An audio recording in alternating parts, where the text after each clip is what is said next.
প্রবাস থেকে যারা টাকাগুলো পাঠাচ্ছে ঠিকই আনন্দ ফুর্তিতে চলতেছে। যেমনি সবার পরিবার আলাদা হলো, পরের মেয়ে এসে অথবা এই ভাইগুলো যখন একটু ম্যাচিউরড হলো, যখন তাদের ভিতরে একটা ম্যাচুরিটির ভাব আসলো, ভাই যে কি কষ্ট করেছে সৌদি আরব থেকে, দুবাই থেকে, কি টাকা পয়সা যে দিয়েছে, এটা স্বীকার করে না। তাহলে কি করবেন? অবশ্যই আব্বা আম্মাকে টাকা পয়সা দিবেন। দিবেন না কেন?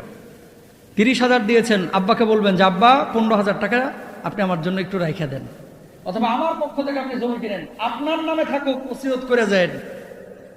হয়তো বাপ মন খারাপ করতে পারে যে এখন আমি জীবিত, আমার ছেলে জমি কিনেছে। আর বাপ হিসেবে আপনারও উচিত, যেই ছেলে এখানে সৌদি আরবে কাজ করতেছে, এই 40 ডিগ্রি তাপমাত্রা মাত্র 10 দিন, তাই আপনার চান্দি ফেটে যাচ্ছে। আরে এরা তো 12 মাস 40 ডিগ্রিতে চাকরি বাকরি করে। কথা বলেন না কেন?